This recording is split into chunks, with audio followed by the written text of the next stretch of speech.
Hello, and welcome to another set of the economic zoology. The scientific name of Indian honeybee is Indica. Chalandi, ee mokka okati pattukoni pettandi. Apis cerana indica is the right answer. Okay. Saw-scaled viper causes the coagulopathy due to proglund venom. Nijame. Common crate venom causes presynaptic neurotoxin. Nijame. King cobra has an postsynaptic neurotoxin. Russell's viper is responsible for renal failure. All are correct అండి. ఇవన్నీ కూడా all are correct. మీకు ఒక్కొక్క దాని explanation కూడా చెప్తాను వినండి. saw-scaled viper వచ్చేసరికి ఇట్ కాజెస్ ది కోయాగ్యులోపతి. అంటే కోయాగ్యులోపతి అంటే ముందర బ్లడ్ క్లాట్ చేసేస్తూ ఉంటుంది. అంటే ప్రోకోయాగ్యులెంట్ వెనం అని చెప్పాడు కదా, ప్రోకోయాగ్యులేషన్ బ్లడ్ కోయాగ్యులేట్ చేసేస్తూ ఉంటుంది, రక్తం గడ్డగట్టించేస్తూ ఉంటుంది. ఈ గడ్డగట్టిన రక్తాలు కాస్త లంగ్స్ కి చేరుకుంటాయి, బ్రెయిన్ కి చేరుకుంటాయి. తద్వారా ఆక్సిజన్ డెఫిషియన్సీ అనేది జరుగుతూ ఉంటుంది.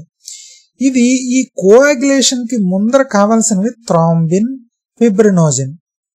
ఈ థ్రాంబిన్, ఫిబ్రినోజన్ ని మొత్తం బాడీలో ఉన్న ఈ నిల్వలంతటిని కూడా, స్టాక్ అంతటిని కూడా డిప్లీట్ చేసి పడేస్తుంది ఈ టాక్సిన్ అనేది. ఎందుకంటే క్లాటింగ్ చేసేయాలి అని కంగారు పెట్టడం వల్ల. దానివల్ల మొత్తం డిప్లీట్ అయిపోయిన తర్వాత అప్పుడు ఇంకా బ్లడ్ కోయాగులేట్ అవ్వదు. బ్లడ్ ఎప్పుడైతే కోయాగులేట్ అవ్వకుండా ఉందో అప్పుడు ఇంటర్నల్ హ్యామరేజ్ కండిషన్స్ అనేది మొదలవుతూ ఉంటాయి. ఇంటర్నల్ హ్యామరేజింగ్. ఓకే, సో ఇంటర్నల్ హ్యామరేజింగ్ అనేది మొదలవుతూ ఉంటుంది. So that is what saw-scaled viper does. Common krait వచ్చేసరికి కట్లపాము. ఇది ప్రీసినాప్టిక్ టాక్సిన్ అని అంటారు. ఇది ఆల్ఫా బుంగేరోటాక్సిన్ అనే దానికి వల్ల జరిగేది ఇదంతా కూడా. ఆల్ఫా బుంగేరోటాక్సిన్ ఏంటంటే ప్రీసినాప్టిక్. మన నెర్వ్స్ ఉంది, ఇది నెర్వ్. ఓకే, ఇది మజిల్. నెర్వ్ నుంచి ఎసిటైల్ కోలిన్ అనే ఒక సిగ్నల్ లాంటిది ఒక కెమికల్ విడుదల చేస్తుంది, ACH అంటారు.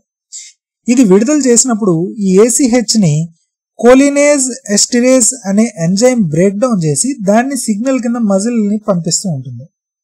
ఓకే, తద్వారా మజిల్ అనేది యాక్టివేట్ అవుతుంది నెర్వ్ సిగ్నల్ బట్టి. ఇప్పుడు ప్రీసినాప్టిక్ లో ఏంటంటే ఈ ఎసిటైల్ కోలిన్ అనే ఎసిటైల్ కోలిన్ అనే సిగ్నల్ కెమికలే అసలు ఉత్పత్తి అవ్వకుండా నెర్వ్ని ఆపేస్తుంది. ఓకే, దానివల్ల నెక్స్ట్ వచ్చేసరికి king cobra has post synaptic neurotoxin. ఇది బీటా బుంగేరోటాక్సిన్ యొక్క మెయిన్ది.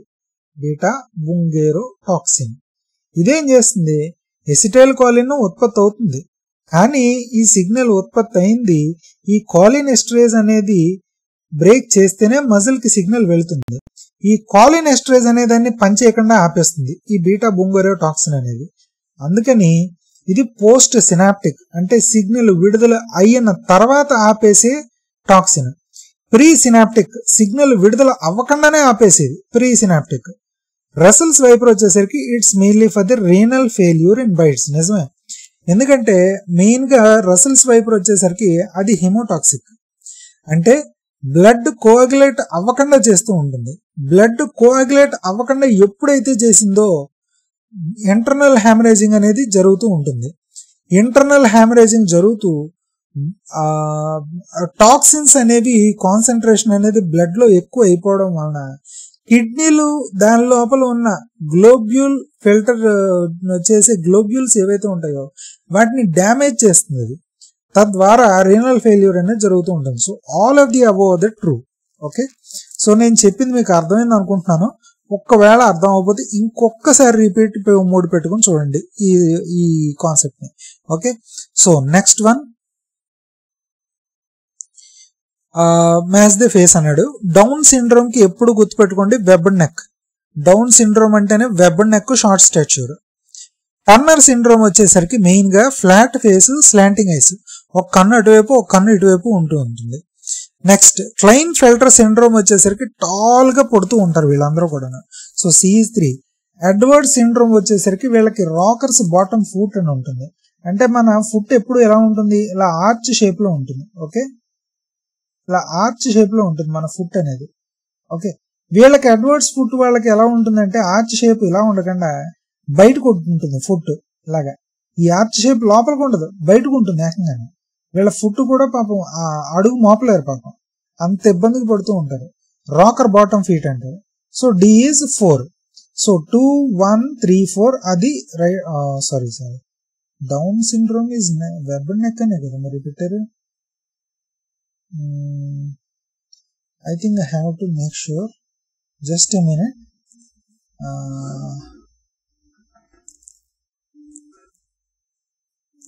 Down syndrome, down flat faced. Turner is down is the flat faced అన్నాడు. ఓకే టర్నర్ సిండ్రోమ్ వచ్చేసరికి వెబ్బడ్, సారీ టర్నర్ సిండ్రోమ్ వచ్చేసరికి వెబ్ నెక్ అన్నాడు. I'm sorry, I'm very very sorry, please forgive me. Main గా మీకు down syndrome వచ్చేసరికి flat face and slanting ice, Turner syndrome వచ్చేసరికి వెబ్బడ్ neck, ఇలా విశాలపడి ఉంటుంది నెక్ అనేది ఎక్కువగా. So 1, 2, 3, 4 1, 2, 3, 4. Just a minute. So A is the right answer. Okay, next one. మీలో అన్ని చెప్పినావు కరెక్టే. Prenatal diagnosis is uses chronic Willis sampling in the first trimester. It detects chromosomal abnormalities like trisomy 21. Trisomy అంటే 3 copies of chromosome 21 అని అర్థం. 3 copies of chromosome 21 అని అర్థం. So ఇది క్రోనిక్ విలియస్ శాంప్లింగ్ లో ఒక కొరియోనిక్ విలియస్ శాంప్లింగ్ లోని జరుగుతూ ఉంటుంది ఫస్ట్ ట్రైమెస్టర్, అంటే ఫస్ట్ 9 వీక్స్ దాంట్లో. ఓకే, ఫస్ట్ ట్రైమెస్టర్ అంటే ఎన్ని వీక్స్ ఉంటాయి మొత్తం కూడా 9 months అంటే 36 weeks. ఓకే, ఒక్కొక్క దాంట్లో మంత్ లో 4 weeks కాబట్టి. సో ఫస్ట్ 10 weeks లో జరిగేది first trimester. So both A and R R true and R explains the A. Which is not a marine prawn cultured in India అంటే కనుక marine prawn culture, which is not a marine prawn cultured in India. Penaeus monodon tiger shrimp, ఇది ఖచ్చితంగా marine prawn culture.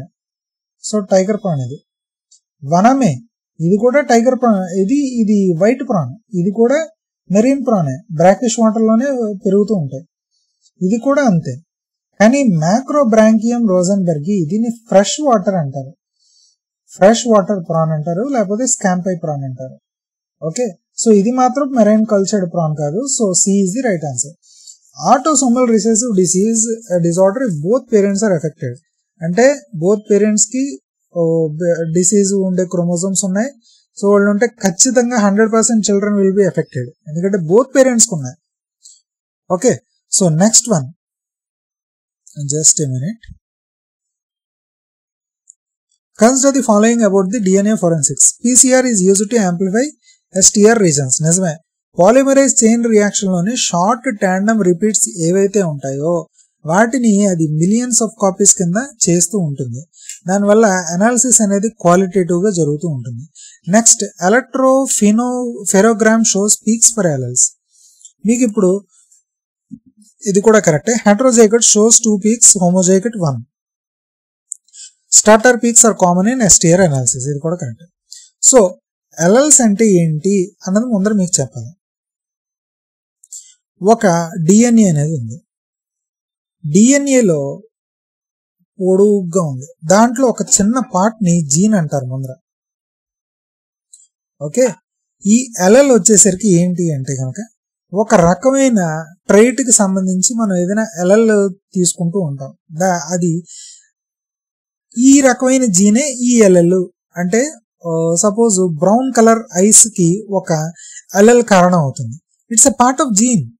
అది gene లో ఒక type brown కలర్ది. Brown colour eyes కారణానికి ఆ అలెల్ కారణం. అదే బ్లూ ఐస్ కి కారణానికి ఆ అలెల్ కారణం. అలాగే ఇంకోటి ఏదైనా ఫినోటైప్ ట్రైట్స్ అన్నిటికీ కూడా ఒక్కొక్క అలెల్ కారణం అవుతూ ఉంటాయి. అంటే మనలో ఉండే పోలికలు, ముక్కు వాళ్ళ తాతలా వచ్చింది, కన్ను వాళ్ళ తాతలా వచ్చింది, వాళ్ళ అమ్మలా వచ్చింది, వాళ్ళ నాన్నలా వచ్చింది. ఎందుకంటే వాళ్ళ అలెల్స్ ఏవైతే ఉన్నాయో ఆ అలెల్స్ రిపీట్ అయ్యాయి దాంట్లోనే, ఆ ఆఫ్ స్ప్రింగ్ లో కూడా, ఆ కొడుకులోనూ వాళ్ళలో కూడా, సో మనోళ్ళలోనూ. సో దానివల్ల ఈ ఎల్ఎల్స్ అనేవి మనకి పోలికలు లేకపోతే వాటి నుంచి వచ్చే వ్యాధులు లేకపోతే ఇవన్నీ కూడా సంక్రమిస్తూ ఉంటాయి ఈ ఎల్ఎల్స్ అనేవి. It's a part of DNA. Okay, ఈ ఎలక్ట్రోఫెరోగ్రామ్ అంటే ఏంటి అంటే కనుక ముందర మీ ఎల్ఎల్ బ్రౌన్ ఐస్ వచ్చే ఎల్ఎల్ని చూస్తారు. చూసిన తర్వాత ఈ ఎల్ఎల్ అనేది సపోజ్ ఈ షార్ట్ అండ్ పీసీఆర్ దాంట్లో ఏం చేస్తుందంటే ఇది ఈ ఎల్ఎల్ని 1 నుంచి 2 కాపీస్, 2 కాపీస్ నుంచి 4, 4 నుంచి 8, 8 నుంచి 16, 16 నుంచి 32 అలా మిలియన్స్ ఆఫ్ కాపీస్ ని డిసైడ్ చేస్తూ ఉంటుంది. ఆ కాపీస్ అంతా కూడా ఓ లేజర్ ఇన్స్ట్రుమెంట్ ద్వారా, లేజర్ లైట్ ద్వారా వెళుతూ ఉంటాయి. లేజర్ లైట్ లోని దాని మొబిలిటీ వల్ల, దాని మొబిలిటీ ఏంటి, దాని లెంత్ ఏంటి, ఇటువంటివన్నీ కూడా క్యాలిక్యులేట్ చేసి ఒక పొజిషన్ దగ్గర పీక్ వస్తుంది. ఎక్కువ కాపీస్ జనరేట్ చేయడం వలన ఎక్కువ పీక్ రావచ్చు. అంటే ఆ డిఎన్ఏ శాంపుల్లో ఎక్కువ కాపీస్ ఉన్నాయనుకోండి, ఇంకా ఎక్కువ కాపీస్ జనరేట్ అవుతుంది, దానివల్ల ఇంకా ఎక్కువ పీక్స్ వస్తూ ఉంటాయి. కొన్ని వాటికి తక్కువ పీక్స్ రావచ్చు, ఎందుకంటే శాంపుల్ తక్కువై ఉండొచ్చు, లేకపోతే క్వాలిటీ తక్కువై ఉండొచ్చు. కానీ ఎక్కువ పీక్స్ వచ్చింది కదా అని దీన్ని బట్టి ఎప్పుడు కూడా మ్యాచింగ్ చేయరు. ఇట్స్ జస్ట్ ఎలక్ట్రోఫెరోగ్రామ్ అనేది కేవలం మీకు quality of the sample indicate చేస్తుంది.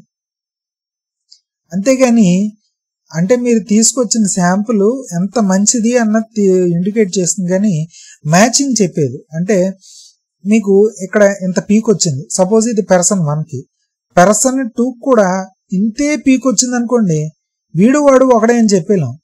అది చెప్పడానికి వేరేగా ఎల్ఎల్స్ అనేవి చూస్తారు. అది ఎలా అంటే కౌంట్స్ చూస్తారు, ఎల్ఎల్ కౌంట్స్ అనేవి. అంటే సపోజ్ షార్ట్ టాండమ్ రిపీట్స్ లోని వాళ్ళు క్రోమోజోమ్ 1, సపోజ్ క్రోమోజోమ్ 8 లోని షార్ట్ టాండమ్ రిపీట్ లో సమ్ లొకేషన్ 1189 అనే లొకేషన్ లో చూస్తారు. అక్కడ ఎల్ఎల్స్ అంటే మీకు లోకల్ చెప్పాను కదా, లోకై పాయింట్స్ ఎన్నని చెప్పాను, 20 లోకై పాయింట్స్ అని చెప్పాను. ఒక్కొక్క లోకై పాయింట్ కి ఒక్కొక్క నెంబర్ ఇచ్చుకున్నారు, S1189 సంథింగ్ ఏదో ఒకటి, ఇది క్రోమోజోమ్ కి. ఓకే, ఈ క్రోమోజోమ్ లో ఒక్కొక్క దానికి ఇచ్చుకున్న దానికి ఇప్పుడు వాళ్ళు చెక్ చేస్తారు. ఓకే, ఎన్ని వచ్చాయి, ఓకే 20 వచ్చింది, ఇక్కడ వచ్చేసరికి 10 వచ్చింది. ఓకే, ఇది ఒక పర్సన్ కి. నెక్స్ట్ పర్సన్ కూడా చూస్తారు, వాడికి కూడా 20, 10 వచ్చింది అనుకోండి, ఇదే క్రోమోజోమ్ లొకేషన్ దగ్గర, ఇదే లోకై పాయింట్ దగ్గర అదే విధంగా రిపీట్స్ వచ్చాయి, అదే ప్యాటర్న్ వచ్చింది అంటే గనక అప్పుడు ఏం చేస్తారు, వీడు ఒకటే పర్సన్ అని అంటారు. ఎందుకంటే వాళ్ళకి ఎల్ఎల్స్ అనేవి రిపీట్ అయ్యాయి ఇక్కడ. ఓకే, సో ఈ ఎల్ఎల్స్ రిపీట్ అయ్యాయి ఇక్కడ. సో ఇప్పుడు వీళ్ళకి 2 రకాల ఎల్ఎల్స్ అనేవి వచ్చాయి, 20 LL 10 LL 20 LL 10 LL ఈ క్రోమోజోమ్ దగ్గర వచ్చింది. ఓకే, సో 2 పీక్స్ అనేవి వస్తూ ఉంటాయి, 20 దగ్గర ఒక పీక్, 10 దగ్గర ఒక పీక్, 20 దగ్గర 10 దగ్గర. సో వీళ్ళని హెటరోజైగోట్స్ అంటారు.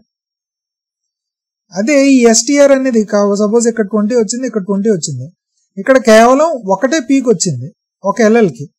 సో దానివల్ల ఏమంటారు, హోమోజైగోట్ అని అంటూ ఉంటారు. ఓకే, ఈ స్టటర్ పీక్స్ వచ్చేసరికి కొంచెం డిస్టర్బెన్స్ లాంటిది రీడింగ్ లోనే, అది normal. So which of the following are the right answers అంటే all of the above are the right answers. Okay, so will see and proceed to the next one.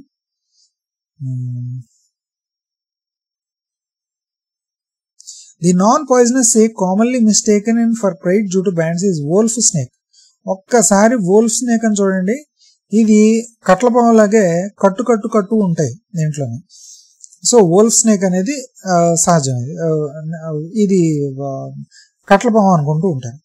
Next cystic fibrosis అనేది ఎక్కువగా కొకేషియన్స్ కి ఎక్కువగా common ఇది. Next the silk for Anthrea millata is tussar silk. Mulberry silk అంటే Bombyx mori అనేది దాని పేరు, larva పేరు బాంబెక్స్ మోరీ. టస్సార్ సిల్క్ కి Anthrea millata, ఎరీ సిల్క్ కి Anthrea కాదనుకుంటా, పోసిని సంథింగ్ రైసినెస్ అని వస్తుంది, రైసినెసిస్. Okay, muga silk Anthrea assaminis. అస్సాంలో ఉంటుంది కాబట్టి మొఘాసలకి ఎక్కువగా అస్సామీస్. సో ఇవి బాగా గుర్తుపెట్టుకోండి, సరిపోతుంది. And we'll proceed to the last and final set of the economic zoology. ఆ తర్వాత ప్రీవియస్ ఇయర్ ఆన్సర్ క్వశ్చన్స్ కి వెళ్తూ ఉన్నాం. అండ్ నా వీడియో కనుక నచ్చినట్లయితే లైక్ చేయండి, మీ ఫ్రెండ్స్ అండ్ ఫ్యామిలీ మెంబర్స్ కి షేర్ చేయండి, అలాగే నా ఛానల్ కి సబ్స్క్రైబ్ అవ్వండి, సబ్స్క్రైబ్ అవ్వకపోతే. And thank you so much. Thank you. జై హింద్. Bye bye.